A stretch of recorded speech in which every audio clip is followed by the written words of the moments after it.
Okay. All right, some of the attendees are coming in. Great.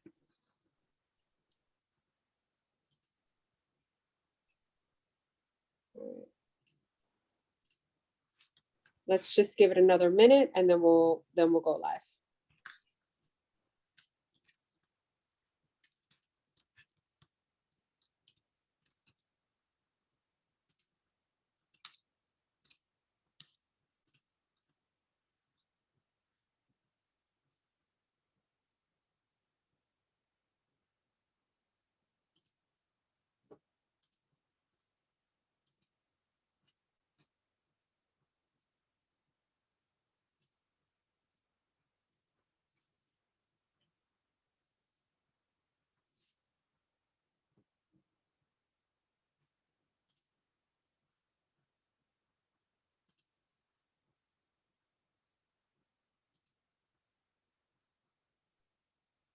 Okay, we had some folks come in, but I do know that we only go for an hour or so, and we are recording this for anyone that may be seeing it after the fact.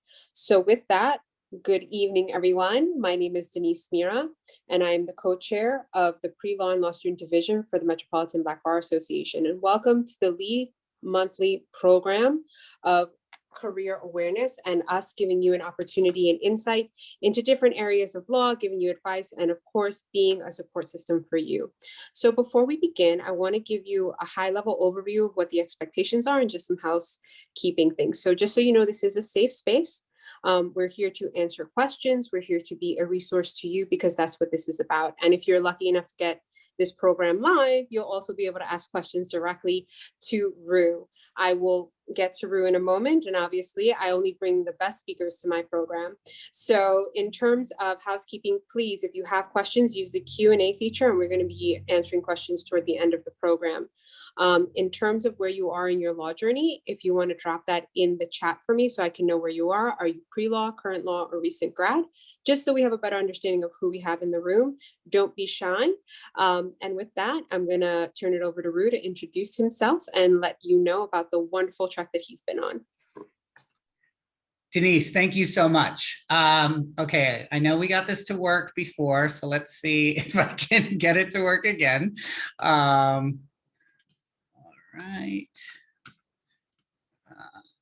So, hi everyone. Thank you for joining us today with 10 questions to ask yourself as a law student or anyone who's trying to determine how to navigate their legal career at their early stages. My name is Rue Bott. I'll tell you a little bit about me. I am a partner at Major Lindsay in Africa. We are the world's largest and the nation's top ranked legal search firm. I've been at the company now for 13 years. And a little bit more about me. So I kind of always saw myself as a people person in a paper world. I worked in-house at Burberry. I also worked at a public interest law firm. But I sort of saw my boyfriend at the time was working at a big law firm, and I saw his life and realized, I wanted to be in charge of my own career. And I was always someone who was kind of good at sales and someone who loved just getting to know people and was already a connector in my day-to-day life. So I kind of went right into recruiting in May 2008, which was 2 or 3 months before Lehman and the Great Recession. And so that was a really interesting time to get into the world of recruiting. But I did survive. And here I am on the other side. And I think that one of the reasons why I went into recruiting is, look, I am a Indian American gay man. I didn't really have a vast legal network of any kind, growing up. And I was a bit frustrated that everyone I went into law school with did have this really, really strong legal network. And so they had someone kind of telling them exactly how to navigate law school and what it means to be at these firms and et cetera, et cetera. So I'm here to be that person for you and any other diverse attorneys that I come across. I truly think that it's important for me to kind of push that forward and help educate everyone about what it actually means, particularly to become an attorney in big law, because the decisions you make today, yes, today, the decisions you make today are going to impact your entire career.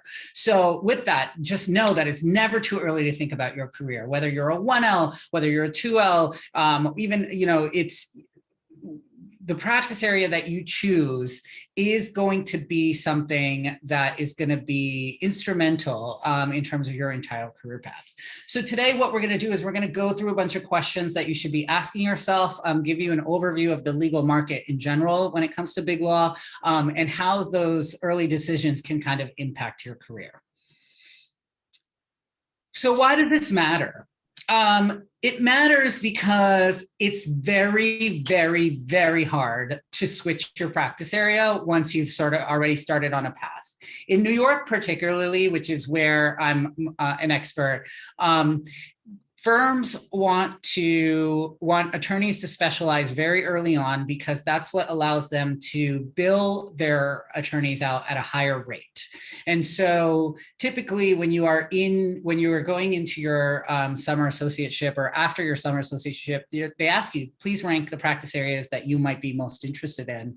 And for some people, especially if you're in law school, all you really know is litigation-based, case law type of work. So it's kind of hard to even think about what else you'd like to know and what else you'd like to do. But even deciding to become a litigator, I've come across so many people who have come to me later on and said, oh, you know what, I really want to transition to corporate. I realize that that's what I want to do. And it's just impossible to do so because oftentimes it's impossible to do so because when it comes to lateral openings, people want associates that are quote unquote plug and play, people that don't require as much training, who can take whatever they learned at their initial firm and make that transition to their next firm. This is particularly even more true right now as a result of the pandemic. We are finding that junior associates, because they're not in the office to receive the training that they need, are very much behind the 8 ball compared to their senior counterparts who knew what they were doing before they went into the pandemic. So it's just something to be really mindful of. I've shared a few quotes here of people who have decided that they want to switch their practice later on. And it's just really important to just keep that in perspective as to why this matters. So these are the 10 questions that we are going to go over today. And I just want you to get comfortable with these. We're going to go over each one individually, but these are the type of things that you seriously want to think about before you decide which practice area you ultimately want to go down, or as you're trying to figure out your rankings as you're getting into your summer internships. If you have the opportunity in your internship to go through multiple practice areas, I highly recommend doing it, because what ultimately ends up happening is you think you want to do one thing, and then you realize what it's really about. I mentioned earlier that I worked in-house at Burberry, which was a fun, sexy, cool IP job that, I was really into fashion, and I thought that would be, I thought that's what I wanted to do with my life. And it wasn't until I got to the company and worked there for a couple months where I realized, hey, we're not really valued in this organization. The legal function, so to speak, is not really valued in this organization. And so I sat back and said, well, if I'm supposed to go to a big law firm in order to get this job that I actually don't want to do, then I need to think back and say what it is that I like. And one thing that I like about my career now is I am in the profit sector of my firm. I have a lot of respect in my firm. And that's something that I'm glad to have had that lesson so early on in my career and help me navigate my path. But that's what we're here to do today. So let's move on to the first question. What topics are you attracted to? So another way to sort of think about this is, who do you want to help and how do you want to help them? Right? If you're interested in people, right? Ask yourself, do you like interacting with people on a daily basis? Is this something that comes naturally to you and that you enjoy? Look, there's no judgment here. You just have to know yourself. There are plenty of people who, as I said before, are people persons. As you can see, some practice areas are going to offer greater personal connectivity with clients than others. Now, this isn't a guarantee by any means, but we find that the following practice areas do tend to be more people-focused and offer a greater degree of interaction with individuals and clients. So employment, that's a no-brainer, entertainment, exec comp, family law, immigration, plaintiffs in class actions, trust and estates, and white collar. So for example, with white collar above, you're helping someone stay out of prison requires really close individual interaction and that personal connection. Next up, we have ideas, right? In law school, you have classes that are designed to have you think about legal arguments and to interpret the law. And these topics are those that are really intellectually challenging. So do you enjoy being challenged on this intellectual level?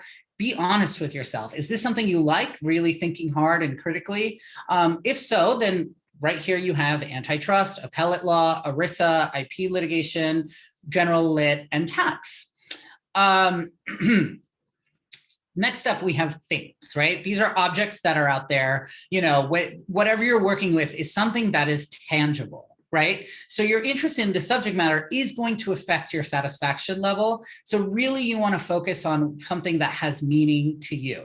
So if the idea of working on something tangible is appealing to you, if you think about asset finance, project finance, real estate finance, and renewable energy, these are all actual tangible things. And sometimes people get excited about, yes, at the end of the day, it's just numbers and trying to create deals, but knowing that there's a physical, even a stadium or a bridge or whatever it may be, gets people pretty excited about it. And then finally, we have people that are interested in money and business. So again, who do you want to help and how? You know, if you're working on behalf of companies and supporting their business goals, that might be appealing. Are you interested in helping big business, emerging companies, startups, financing methods? Will you care if the company goes through another financing round? Do you get excited when a company launches a new product and puts it on the market? I will tell you that in New York specifically, this is the busiest practice area. Corporate finance and securities, we are in the financial center of the world here. This is where you will find the most attorneys, the most opportunity, both in the law firm and the in-house realms. Typically speaking, if you have a corporate background, that'll help you the most. So it's just something to be mindful of as we kind of think about what you want to do next. So let's get to the second question. How do you envision yourself, your role as the attorney? There are all different types of people, you know what I mean? And different types of practice areas that work in that space. So are you more of a leader? If so, then you might want to think about appellate, bankruptcy litigation, trust and estates, white collar criminal. These are all things that you're very much always usually kind of tasks to do on your own, and then also managing teams eventually to kind of achieve whatever result that you're looking for. At the same time, if you're more of a team member or support function, right, then instead of leading these deals, that there might be, or being part of a team to do a deal, that would be in the corporate 40 Act, which is also corporate and sort of regulations, ERISA counseling, exec comp, real estate, and tax. So there's two different sides of the house here. What's interesting is in the law firm space, when you see someone that is in the 40 Act, ERISA, exec comp, real estate, tax groups, those are what are known as support practices, right? So whenever you have a corporate deal or whatever needs to be done, that you might have your M&A team that's leading the negotiations and drafting the agreements, but they need their securities experts, their 40 Act experts, their tax experts to make sure that from their perspective, the deal also goes through. Now, this is a really interesting question, especially in today's day and age. Do you mind facing moral conundrums in your practice?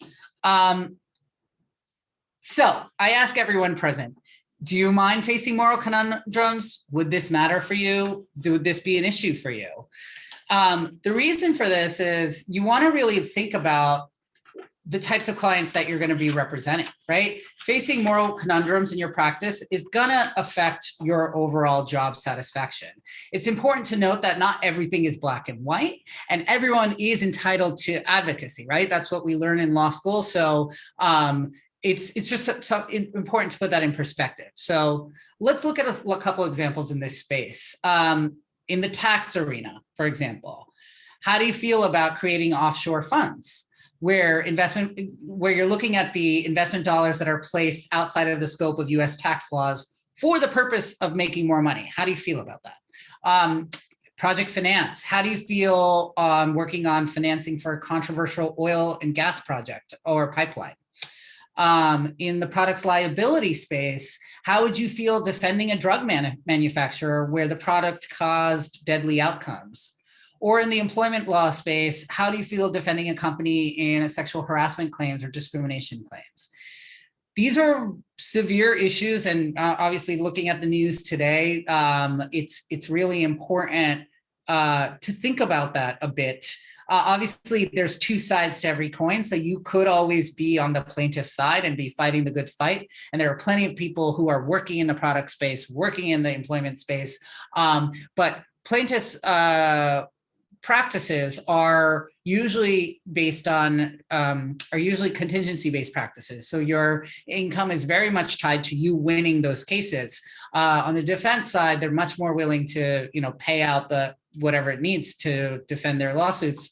So which one is the more sustainable practice would be on the defense side is what you see, but you will encounter some moral conundrums. So just remember, it's not a black and white issue here. This is a very personal thing, and you have to figure out your own comfort level as to what it is you're comfortable with. Next up, do you want to be an expert or a generalist? If you're an expert, as I told you in New York, typically people are focused to become an expert early on. You want to join a more discrete practice area, right? Where you're going to know everything in the bankruptcy space, everything in the immigration space, everything in the tax or trust and estate space. That specialty is important. That specialty is necessary. It's what a lot of firms need. It's what a lot of clients need. And there is job security in having a specialty, right? That specialty is also what often lets you go in-house in one of these areas because you are that expert and it's highly sought after. On the other side, a lot of people like to be jack of all trades and want to do everything. Right? There are general corporate roles outside of New York. In New York, you have to specialize in either M&A, securities, finance, structured finance, project finance. All of those are all part of the corporate umbrella. Usually it's outside of New York, mainly in DC and California, where you can be a corporate generalist. And then litigation, anyone who's familiar with litigation knows that you need to be comfortable with whatever is thrown at you, right? And if you love research and writing and love figuring new things out, and can roll with the punches and take whatever comes at you, a lot of people really enjoy being a generalist. And there are some top firms in New York where you are just a very much general litigator, and that's their MO. There are other firms in New York and nationwide where they are like, okay, you're going to be our securities litigator. You're going to be our products liability litigator. You're going to be doing white collar crime. So there is a way to specialize in the litigation space, which also can be beneficial to many. Next up, how would you be attracted to a code-based practice? So another way to really analyze this is, do you prefer to analyze gray areas or quote unquote concrete answers? Law school teaches you that you can argue the facts of the case as well as the law that applies to the case. But do you feel more comfortable when you have a clear starting point? Those who are attracted to a code-based practice like to have a starting point like a regulatory statute and accompanying language about legislative intent. This is something that they can point to the code for direction and answers. Now, this might be very attractive to you, but please keep in mind that even with code-based practices, there are so many different interpretations of the language. As you see on the other side, no holds barred in the corporate and litigation spaces. Moving on, are you comfortable with an adversarial practice? So an adversarial practice is pretty much what we know in law school, right? Side A versus side B, and you're just trying to win for your client no matter what, right? And so a lot of people that I have found want to step away from the adversarial practice and would rather have something a little bit more productive in nature, right? So just taking a look at the types of people that are brought to either side here. It's really interesting to see how this plays out. You know, the corporate practice is very much you're trying to, it seems productive in nature where you're trying to get a deal done, right? And you're trying to make it happen, but you're always like trying to get the best deal for your client so that they have the least on the line, they're paying the least, whatever it may be. So it's just something interesting to think about as we kind of continue down this path. Next up, and this is the hot button issue for many, many lawyers today. I will tell you that most lawyers come to me wishing they had a predictable schedule, but there are certain practice areas that are going to give you a quote unquote better lifestyle long-term. So you want to think about what's going to get you to that space early on. So there's always a lifestyle is generally, if a predictable schedule is really important, going to a government agency is important, and working with government agencies is important. It's always great to focus in any one of these areas in order to, with the intention of the government agency being your next step. And what's great is when you do spend time in the government agency, usually about 5 or 6 years or more, you can always come back to a law firm with that expertise, having worked at the agency as a partner. So what a lot of folks do is they start in the spaces in the law firm and then where the schedule is still a little bit unpredictable, but are able to, with kind of the intention to always join the government agency. In addition, IP prosecution is something that usually you can get a little bit more understanding of and predictability over your schedule. Land use, trust and estates, these are all, you know, busy practices, but you typically can figure out your day and there aren't many surprises that get thrown in terms of your schedule.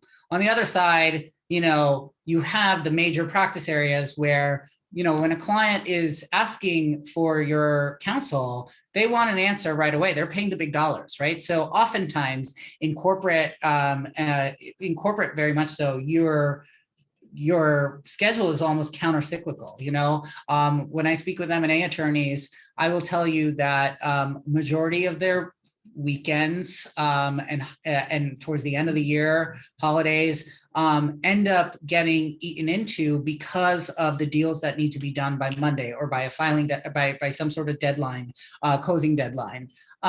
Litigation, I think, tends to be hit or miss in terms of predictability. Usually you have a sense of when your hearings are or when you need to file a motion by or whatever it may be. It still is a lot of hard work though. And obviously new matters can come up any minute. So it's just something to think about. And then when you're looking at also in the corporate space, a big thing, especially now, is cross-border transactions. And what that is really speaking about is living in New York and working London hours or Japan hours or whatever it may be. So that can be a bit tricky as well if you're thinking about firms that have more of an international practice in nature. So I alluded to this throughout this conversation, but let's talk about it explicitly now. Where can you take your law degree outside of a law firm? This is the number one reason why you need to be thinking about your practice area early on, because people don't understand that what you choose to be your practice area is going to be determinative of your exit options later down the line. As we talked about earlier, switching your practice area is very difficult. Many people want to switch their practice area because they want to go in-house or whatever it may be. And so it's really important to think about what you want to do 5 years from now, 10 years from now. And I know it's hard. I know it's hard to know what that is, especially if you're a 1L or a 2L. So you want to look at practices that are going to open up the most doors. So if you are someone that has a general corporate practice, or M&A is about as general as you can get in New York, that is going to give you the widest array of options when it comes to moving in-house. More often than not, my in-house clients want someone that has that M&A transactional experience. Second most important for those people will be people with securities, capital markets experience, because there's a lot of reporting functions, particularly if it's at a public company.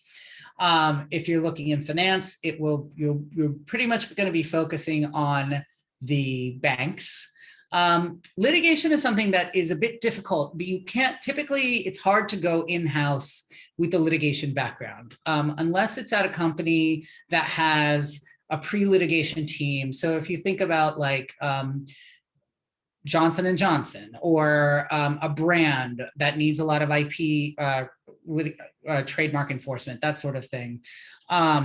But typically with what many litigators come to me, 5-10 years down the line is, I love what I do, but I didn't realize that I wouldn't be able to go in-house as a result. And so you pretty much are either stuck going in the, staying at a firm and trying to make partner, or going to a government agency. I think the rest of these are pretty self-explanatory. I will tell you that labor and employment is always going to be in high demand. So that would be the other one that is going to certainly help you go in-house very easily.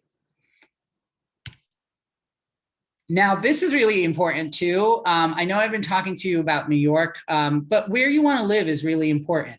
These are the major, this is everywhere where MLA has an office pretty much, and also the major sort of legal networks. We are a global company and we try to help all around the world. And you'll see that there's just lots of national and international opportunity that's out there, right? So it's really important for you to think about that. I will tell you that in New York, you'll see that most practices are going to be finance-based or finance-focused. In the Bay Area, you see a lot of tech opportunity in the tech space, although that is a burgeoning market here in New York. In Florida, down south, you're going to see a lot of Latin American corporate practices. So if you speak Spanish or Portuguese, that's going to be very helpful for you, both in New York and down south. And then in Texas, oil and gas, Austin also has a pretty good tech-focused space. Chicago is going to be much more finance-focused. And then when you look at the Midwest, you're looking at both corporate space practices and environmental practices. Obviously, worldwide, there's different things to consider, but it's typically focused on either the corporate practices, specifically capital markets. That's what'll get you the most opportunity. And then in Asia, we see a lot of FCPA, Foreign Corrupt Practices Act related opportunities as well.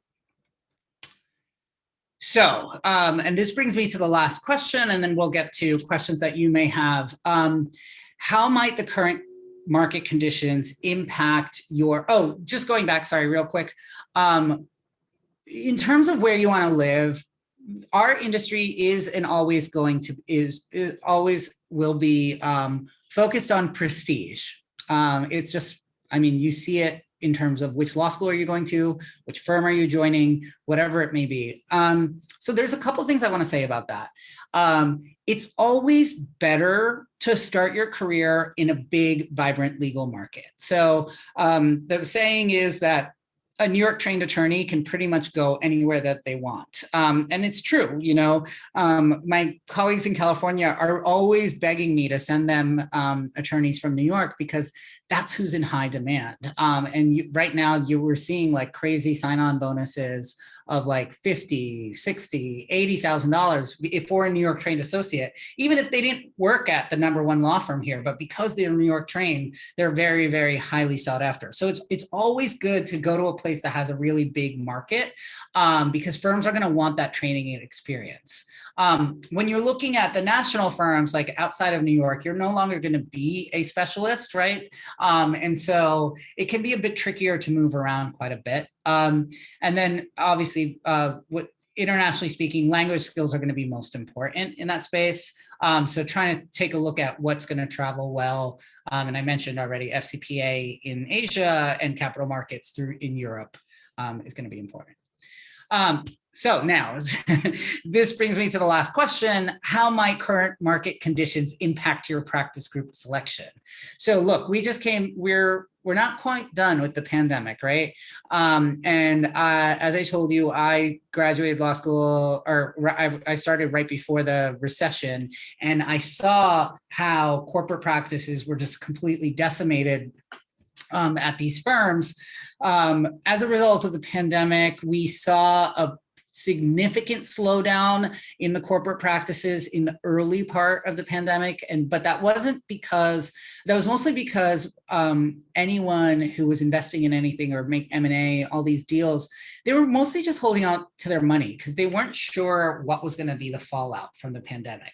But as the year continued to progress, we saw much more activity and a lot of different types of deals that started to become popular. I'm sure everyone's seen the headlines about SPAC deals now, which require less oversight. And that's what's creating such high demand in the market right now, right? So what's hot right now? Corporate, cybersecurity, data privacy, healthcare, anything tied to life sciences right now or technology. You're virtually going to be recession proof by going into any of these spaces.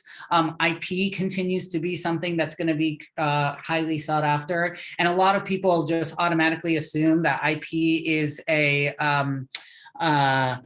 technical, scary thing. So if you can be an IP specialist, many lawyers are excited about that because they don't want to deal with IP on their own. So that's something to also think about.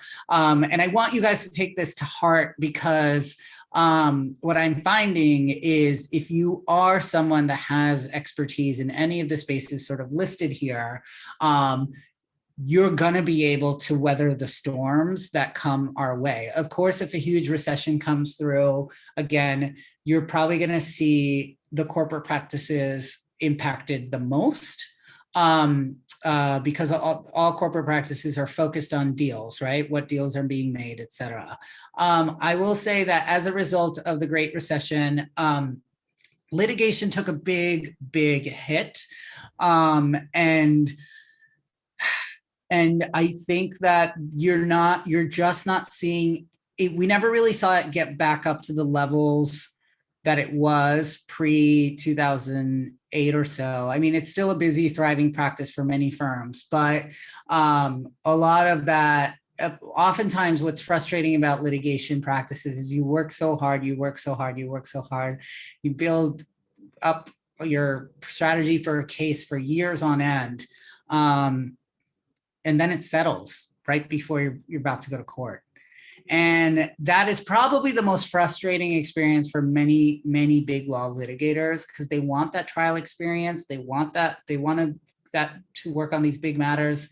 But at the end of the day, if your client wants to settle, your client's going to settle and you have to do what your client wants. So that's something to just think about as we kind of think about what you want to do with your career. So let's get to questions. I'm going to stop sharing my screen. And we're back. Oh, you're on mute, Denise. You think I would learn by now? We're a year and change in, but I was saying we're back. So, okay, everyone. So friendly reminder, please use the Q&A in order to submit your questions. And we have 2 questions in queue. Okay, great. So our first question says, hi, thanks for the webinar. What advice would you have for a recent grad that went to law school outside of New York and is seeking and is now seeking employment in New York? Sure. That's a great question. Couple of things that you want to do, right? I mean, I imagine this is going to be stuff that you've heard before, but you want to make sure your LinkedIn is up to date, right? If you're looking on LinkedIn, there's a lot of jobs that are posted on there. Make it just part of your everyday sort of routine while you're having coffee every morning, comb through LinkedIn. Between 7 a.m. and 9 a.m. is when most people spend their time on LinkedIn. So you really want to have that up to date as much as you can, and as you're looking at opportunities. Because LinkedIn is part of your networking sort of, it's in your arsenal when it comes to networking. Right now, it's very hard to actually go to any sort of networking function or anything like that because they're just not happening, right? Everything is virtual. So what you need to do then is figure out a way to, what you need to do is figure out a way to network online. And LinkedIn is going to be a great tool for that.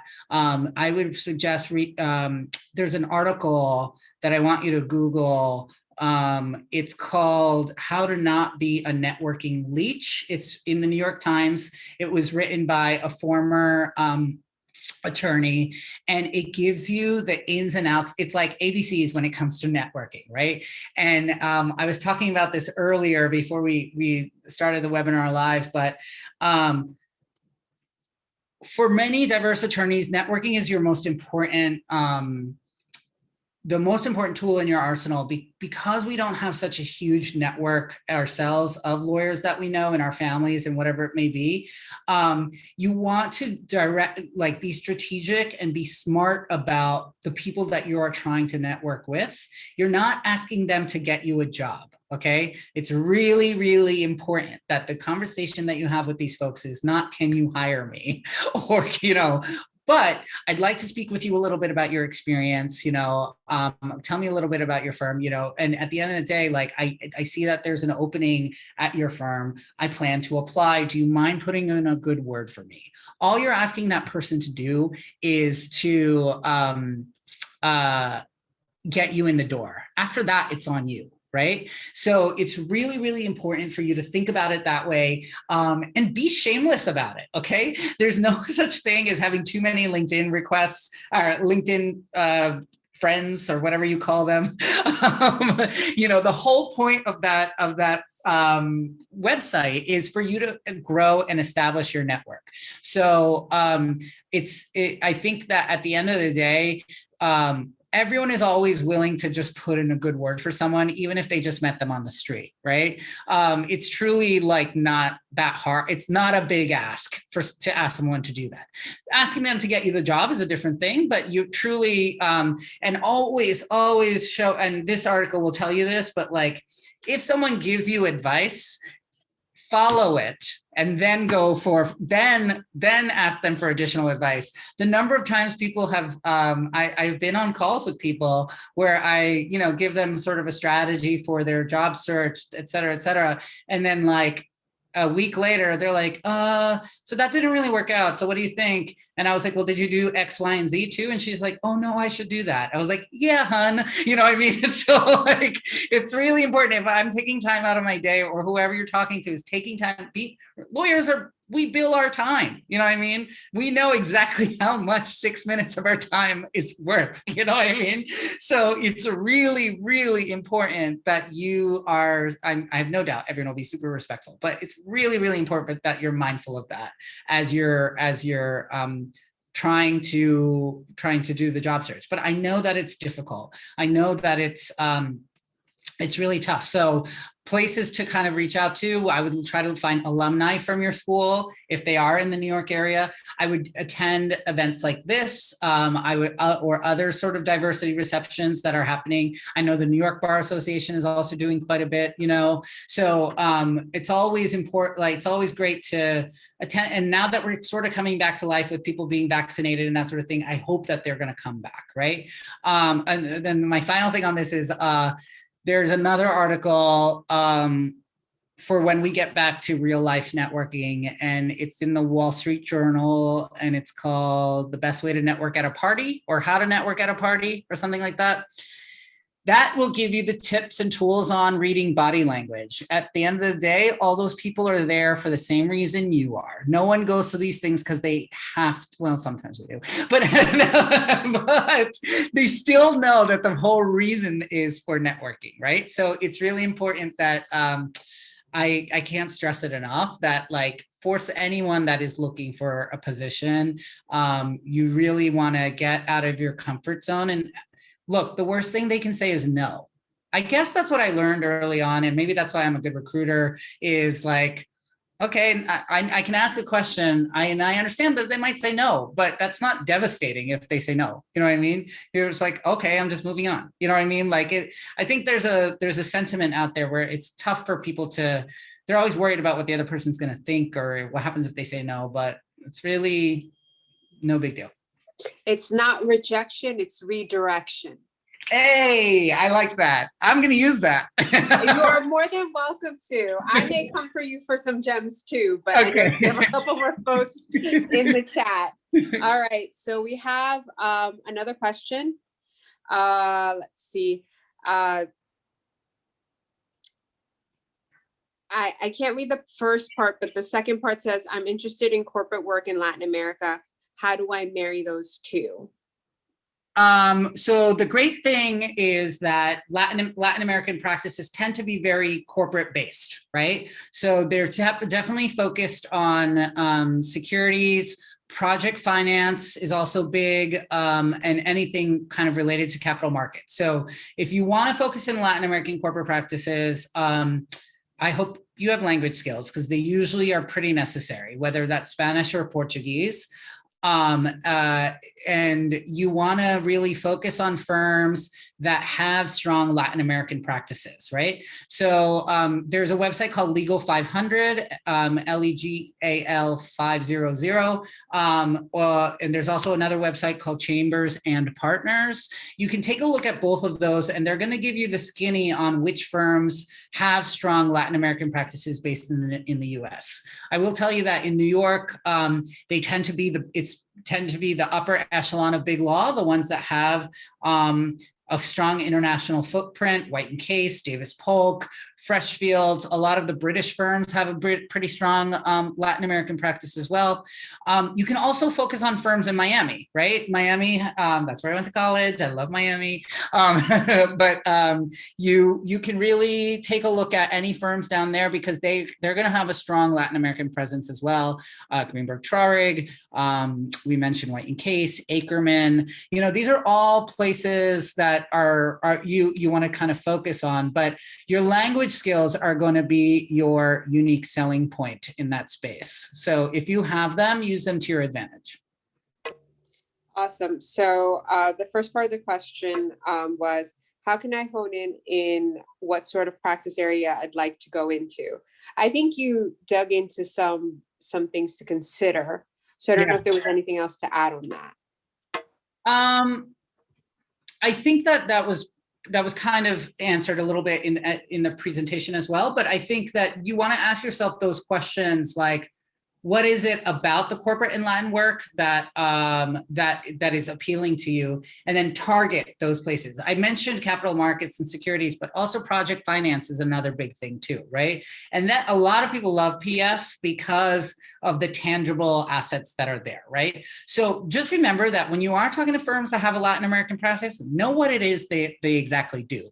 Some are much more focused in the corporate space, some are in the project space, you know what I mean? So because I've had many people go in on interviews and actually not get a job because they were too focused on the Latin American work and not realizing exactly what type of work it is that the employer does. Hold on, let me unmute myself before I read the question. All right, it says, I'm a 1L and I have a few firms in mind. I have heard that it's good to attend their events and to be on their radar. Is that a good practice?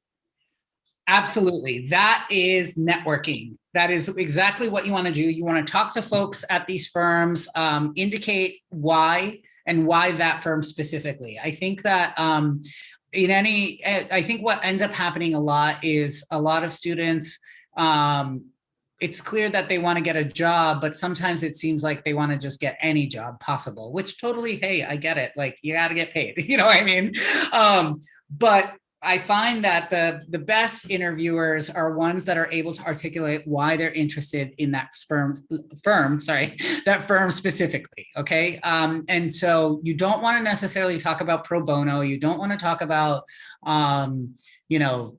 I love your commitment to diversity. Like, that, like, we get it. Everyone is committed to diversity, or at least they say that they are, right? I think that you want to talk about practice specific things that the firm does. So we were talking about Latin American practices before. Like, I love that you focus in this space and you have a big bench in this space. And this is something that I really want to get into. I see that your white collar crime practice is chambers ranked, and I would love the opportunity to just be trained and work with so many giants in this field. You know what I mean? You have so many people that have come from government in this space. I see that, X bank is your big client, and, I know a lot of people there, and I would love to be able to service that client. Those sort of things are really important. And the other thing you want to think about in that same vein is there are firms that are known for one big practice area, but they also are full service. Like, let's take Proskauer, for example. They're a great client of mine, really strong firm. They have a good sports practice, but you don't want to go in there only talking about their sports practice, because guess what? They do everything else too. Okay, so that's something that you want to just think about when you're going into these meetings, and you got to kind of do the dance of a lawyer early on. Don't put yourself into any corners, and be able to turn on a dime in terms of what your interests are. Because I get it. I get wanting to just get a big law job. That's a fine goal to have internally, but externally, definitely fine tune it into something that's direct and specific. I have a couple of good ones in here. I'd love to hear your thoughts. So this one, because it's very common for students from underrepresented communities, my first year grades aren't big law standard. What are other things that I can do in order to get noticed? Yeah, that's a great question. So I know I'm going to sound like a broken record, but you really want to, that if you don't have the big law standards, right, big law standard grades, then you want to think about what other avenues can you do to get into big law, and that's going to be through networking. So you want to focus on your internships and getting the skills that are necessary, right? So if you're in an internship where you are negotiating these types of big agreements, that sort of thing, that would be a really good way for you to get your foot in the door and try to find other alumni, diverse alumni, you know what I mean? And appeal. We're all humans first, right? So appeal to their humanity, right? And understand, like, also make it part of your narrative. You know what I mean? I'm the first lawyer. I'm a first generation lawyer in my family, and I'm so proud of that. And, of course, I wish I had a big network of lawyers. But look at my trajectory. Look, I know first year was a bit tough, but I was still figuring it out. And the goal is to kind of, hopefully you'll be able to show a trajectory in your law school path. As a result of the quote unquote racial reckoning of 2020, firms are much more focused on diversity than they ever have been before. Use that to your advantage, right? And join anytime.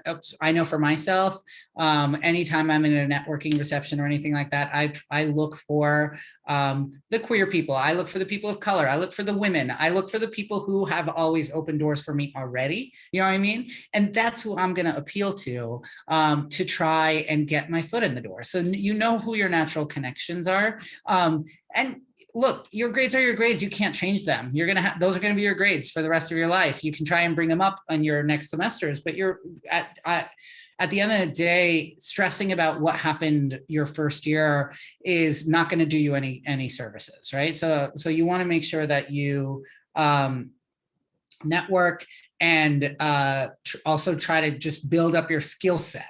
Because if you have a skill set that is desired in the market, like right now, anyone who's looked at a securities document can get hired because there's such a strong need for people in that space, right? So, that would be a great skill to have, and you can kind of work your way into one of these firms.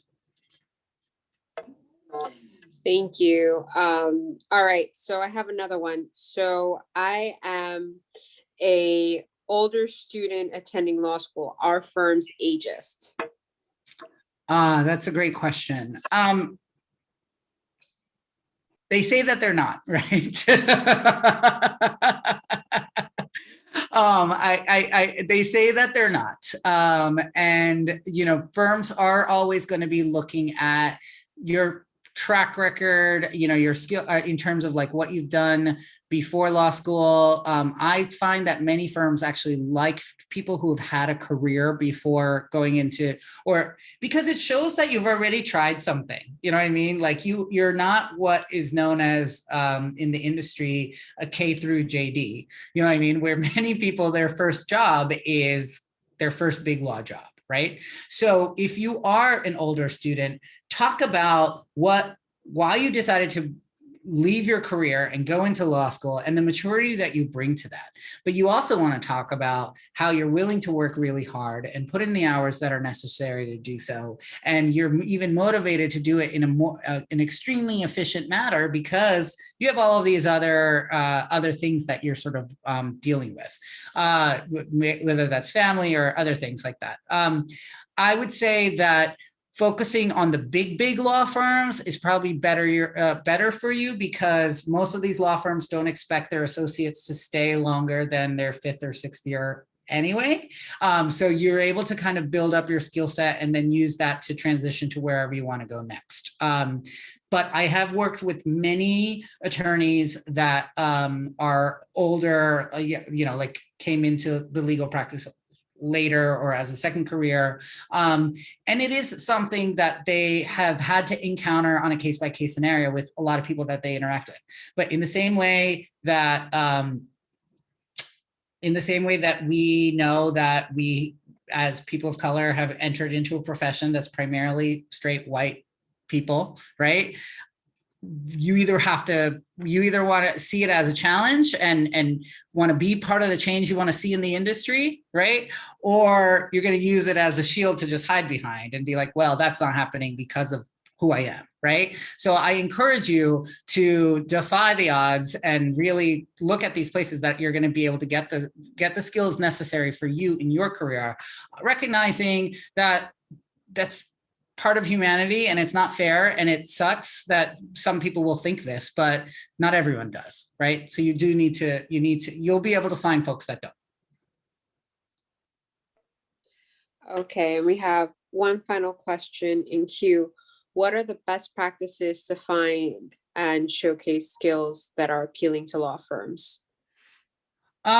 So if you're in law school right now, like, I think that it's really just, I mean, right now they are very much going to be focused on your, interest in why, like the skills that you want to showcase are not going to be skills that you have right now. Right. So what you want to really show off is your critical thinking skills. And so oftentimes what a lot of attorneys will do is talk to people, ask them critical thinking questions that have nothing to do with legal concepts or anything like that. You know what I mean? It might even be like books that you've read or TV shows that you watch, or and just trying to test your confidence and your ability to think on your feet, right? Oftentimes people will be like, oh, well, which Harry Potter house are you, right? And at this point, a lot of people know who they are and they need to be forthright and commanding with their answer. I'm a Hufflepuff, by the way, but you know, it's something that's really, really important to think about.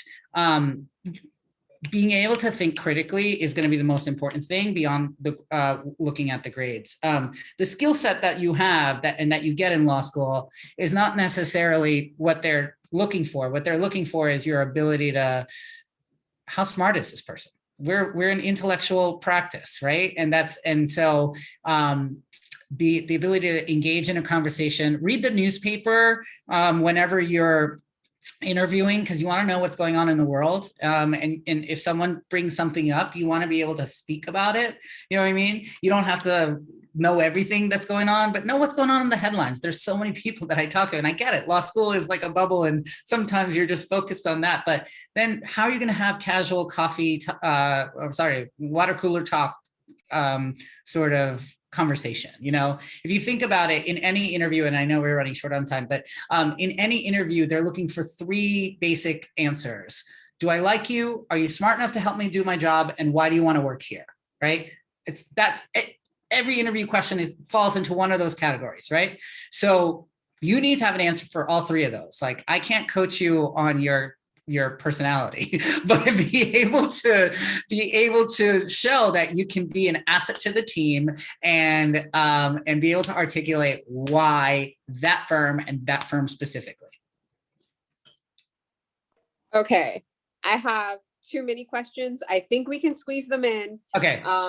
So the first is, are you willing to have people contact you, and does your firm work with entry-level candidates? So we don't work with entry-level candidates. My firm, when it comes to lateral recruiting, our clients are really only interested in someone who has at least 3 or 4 years of experience. However, I am always willing to talk to anyone for like 20 minutes anytime. You know, as I said, I want to be a counselor to as many people as I can, because I don't know who you know, what I mean, at the end of the day. So yes, you can reach out to me on LinkedIn, and we'll try to set up a time to chat. I don't have a ton of time, but I will do my best to give you advice and places to look at, and any sort of advice that I can. All right, so that's what we had with the Q&A. As promised, Rue, you did deliver, so I feel vindicated. My sell and my delivery were on point. Thank you. Before we disconnect, I will ask you to please smile so I can do a screenshot so we can post this on social media. So 1, 2, 3. Awesome. All right. To everyone in the audience, thank you so much for your time. Thank you for your questions and making this an interactive program. I do hope that you got something out of this. Take what resonates, leave the rest. If you like programming like this, please reach out to me via the MBBA. Let me know if you want to see more programming like this. If you'd like me to bring Rue back, maybe I can have him do a second session. Yes. Well, with that, and again, Rue, thank you so much for your time. Thank you so much for your energy. I know that if I had you when I was in law school, I mean, I'm happy of my journey, but you are a gem. So thank you so much, and you have a wonderful rest of day. Thank you so much. Thank you, Denise. All right, everyone, take care.